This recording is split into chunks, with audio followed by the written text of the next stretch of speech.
Welcome back to another episode of Diary of a Franchise. I'm Neil, your host, and I'm explaining exactly day-to-day life of what I'm doing to build MaidThis into a national franchise brand. This episode is a continuation of last week where I was talking with my buddy Steven, who works at MaidThis franchise, about what's an ideal franchise location. And I'm talking about this because we're about to launch a new cohort. About every quarter, we have a cohort of franchisees. Usually once a quarter, it's a group of new franchisees who join the MaidThis franchise system. They go through MaidThis University, they launch. So typically we have about 4 cohorts in a year, about to launch our next cohort. And Steve and I were just riffing on like, well, how do we identify who's going to be a good franchise owner as well? And that's what I'm going to talk about here today. So Steven, good seeing you again, man. Yeah, great to be here. I think why this is important to me is I think about as business owners, we have so many decisions we have to make all the time, and we do so on incomplete information. And in fact, that's the norm. The norm is Mm, I don't have all the data I need, make a decision. And by the way, I'll yep. need three more decisions before tomorrow. So when you're looking at identifying franchisees, you in our last episode you talked about part-time versus full-time and digital nomad versus stable and within a community potentially. So what are the intangibles? What are the things that you can't put in a demographical thing where someone's this age and this thing that you look for Mm. and that you've been right about and you've been wrong about, and your evolution in adding from franchise number 1 to franchise 40 something, which is where we are now. Yeah. So what's interesting about intangibles, and I've started to realize how many parallels there are with like just the cleaning business and other businesses. So in the cleaning business, when you vet cleaners and you have a cleaner recruiting funnel, we on purpose implement different hoops for them to jump through. Right. Let's say you get 100 applicants on Indeed. If you try to just say, hey, I'm going to call all of them, it's not going to be a good time because you're going to have terrible pickup rates. Start putting hoops through. Hey, fill out this quick application. Hey, I'm going to send you a calendar invite for this meeting. Join that call. And these are just hoops to show that they're displaying reliability. They're displaying communication. They're displaying certain qualities you're looking for. And that provides some tactful actions to help make the qualitative more quantitative, if that makes sense. Hmm. Hmm. It's kind of the same thing with what has been the evolution of what's an ideal franchisee is there's traits I'm kind of gut checking and looking for. We've recently made that more quantitative. The traits I'm generally looking for as much as possible, outside of the base level stuff like do you have enough capital, have you completed your modules, whatever, would be number one, do you have the hustle gene? Are you resourceful? I could teach you the business model. I cannot teach you to be resourceful and be your own business owner. I think a lot of people apply to start a franchise because they want to buy a job. This is still entrepreneurship, right? This is not buying a job, and it's hard to teach that. So I'm trying to screen for like, is this person actually resourceful? Do that the hustle gene, and I'll explain how I actually do that. The next one would be culture. Would I get a beer with this person? And if I Hmm. would not get a beer with this person, I'm not going to sell them a franchise. Why? Because I do think, even tactically, it's disruptive to the community we built if someone gets in and they're not a good cultural fit. On top of that, like life's too short to do business with people you don't want to do business with, right? Like it's not worth it. So I've turned down people because I just thought like, hey, I don't think you're a good cultural fit. I don't think we're going to enjoy working together based off of what you're expecting. So that's number two to vet, which is candidly harder to vet from a quantitative perspective. The third thing I look for is expectations. Stephen, we get like surprisingly a lot of very like so I had a conversation recently with a doctor who's making $400,000 a year, who hated his job. We said, hey, I want to keep my job and I will quit my doctor job when I finally replace my income. By the way, I only have 2 hours after work available and I want to do this in a year. And I was like, bro, you are smart. You're sharper than me. Like you are a surgeon, but like this is not it. Like based Right, off of right. I was that, gonna say the young people would call this Delulu, I think. yeah. That's is that what Gen Z is saying right now? Yeah. A lot of it seems just expectation. What are your actual expectations of the time needed, the money needed, the work needed? Because the worst case would be like, hey, you have the hustle gene and I like you, but your expectations are wildly off. You're not going to be happy, right? And then I didn't do a good job screening you. So those are three things I look for. Going back to the that hustle gene, I've often thought about just implementing a questionnaire in which we know the answers to what Neil did, and then we provide multiple choice, something along those lines. And my Like favorite story what? to tell about Neil is in the early days, he was trying to get Airbnb clients. And what did he do? He used his personal Airbnb account to message other hosts in the area asking, hey, do you need any cleaning service? I run a cleaning company. You do this enough times, Airbnb notices and deletes your account. And so then we would say, what is your next reaction to this? Ooh, okay. Right? You've been targeted. You've just lost your personal account on Airbnb. You've lost, everything.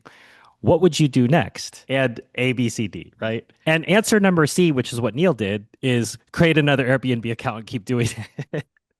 And then PS, do that 5 more times.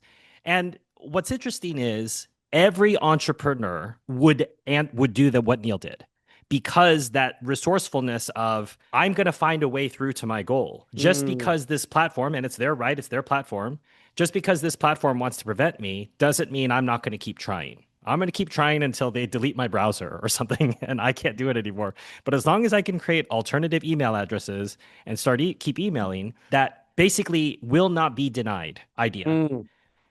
I would just basically classify different Neil situations in which we know how Neil resolved the issue, put it as a multiple choice, and you need to score at least 5 out of 6 to Yeah. qualify for the hustle gene. Does that make sense? I like that one. We probably should do something like that one. Just some basic questions. What would you do in this exact situation? I like that a lot. And that's part of that as you say, qualitative becoming quantitative. One of the things that's fascinated me and someone we both know, Mads, who's very into the disc profile. And Yeah. he's so into it, he can tell someone's disc profile within 5 minutes of meeting them. That Yep. he could do it successfully. He's like, oh, that person's a high C or that person's a high D or whatever else.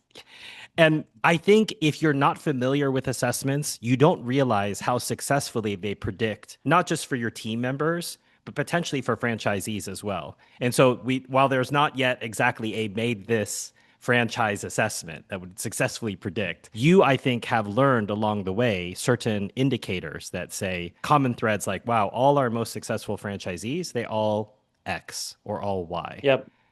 Yep. And I'll dive into the hustle gene one. Sometimes it's less of a test currently, and it's more about like what I hear on the call about what their experience is.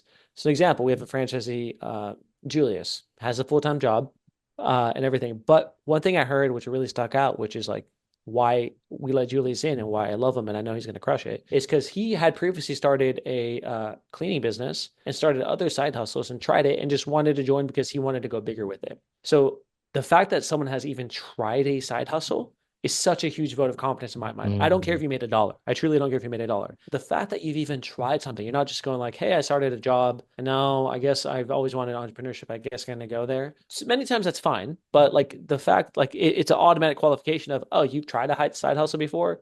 Sick. Something else we actually do in the funnel is we have something called module reviews. So you go through, you apply to join MaidThis and you have calls, we qualify you, we invite you to the next call. The third step is you actually do modules. And modules are like, it's kind of a course where I'm teaching it on like, there's 4 modules.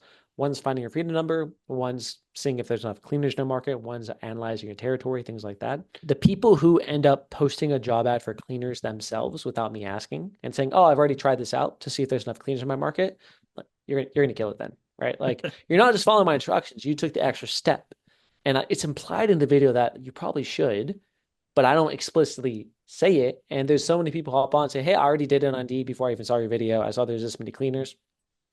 Gold." Right? That's like the extra step hustle gene that you're not just waiting for instructions. Well, one of the things that made this is always preaching is about unfair advantages, that we are professionals playing against amateurs because of Yeah. all of the systems that we have in place.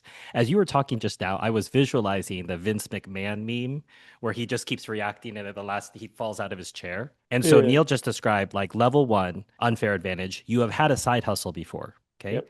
Next level, you've had a business. Right now, McMahon is like starting to react. 3, you've had a cleaning business. And now he's like this. 4th, you've worked in a franchise business before. And that's where like you fall out of the Yeah. chair, light goes out, etc. And we have people like that in our system. And Yep. unsurprisingly, they are our highest performers. People who Hmm. have either owned a cleaning business before or have been in a franchise before. In fact, one of our franchisees, they know who they are. They were in Papa Murphy's franchises. And I remember just being so fascinated. I had never been in a Papa Murphy's in my whole life, but I just wanted to know. And we spent, I think, at one of our live events, I spent an hour asking them about the pizza business. But the granular level of understanding they had about that spoke to the granular level of understanding they had about our business. They know what it Hmm. is to work inside a system. So when you say unfair advantage, I think it's also something to be pitched that, hey, if you've owned a cleaning business before or you've been in a franchise system, you have an unfair advantage over other franchisees. We just have to admit that. 100% true because there's some learning involved with following the playbook. yet still being resourceful. And like most people who've been in the franchise world kind of get it. I'm not saying you need to be in the franchise world to actually join. In fact, like them and maybe one other one might be the only people who've come from the franchise world, and there's a lot of people who kill it. But what I've seen repeatedly is like, man, if there's some level of like scrappiness, a little bit of scrappiness, which by the way is sometimes very hard to predict, that usually wins. Like we had someone come into the system who recently exited. She sold her business and she didn't even grow the business that large when she decided to exit. So, in my opinion, she had the resourcefulness gene. But what didn't go well is that she just decided, hey, I don't really want to be an entrepreneur. I realize I don't really like this. It's causing me a lot of stress. And so there's nothing I could have done to screen for that.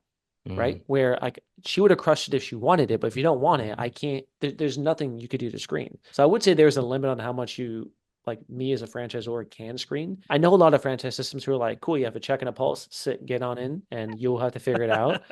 Um, and some part of me, I'm like, I don't know. Sometimes the people I thought would kill it didn't. Sometimes people I thought would be, pretty decent. They're like crazy overperforming. So like, I think I'm getting better at trying to assess it, but this isn't. It's more art than it is science. I'll say. I wish it was more science though. Sure. And Cody Sanchez recently put up a quote, and I understand Cody's like Gary Vaynerchuk, and you don't have to like her to appreciate Yeah. what she has to say. But Cody said something along the lines of her dad saying that you're not really an entrepreneur unless you've, held your head in your hands at 2 a.m., one night.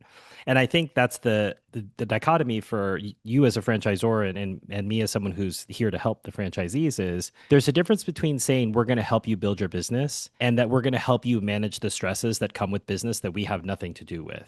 So an Well example the said. other day was there was a phishing attack on one of our accounts, which then penetrated to multiple accounts, and we discovered a weakness in our system, which we then Yep. corrected. But a couple of the franchisees, their Facebook page went down, and I thought that they handled it very well. But all we can do is provide support to fix the problem. But we can't tell you the problem is never going to happen. And I Yeah. think that's the challenge is as a franchisor, I say it better because you're a dad and I'm not, that you're hoping to always be the support for your child. But you're not hoping for your child that your child never has a hardship or that your child Mm. never suffers a setback because how are they going to learn? So we don't wish for bad things to happen to our franchisees, but we want to create a system in which they know that we have their back and that we're going to help support them through that. But we're not going to promise you. There was a recruiting poster for the Marines in the 50s that said no one ever promised you a rose garden. And so they made this franchisee is like, we never promised you we never promised you that no one was going to call out Sunday at 4 p.m., with no Yep. backup. Yep. Well said.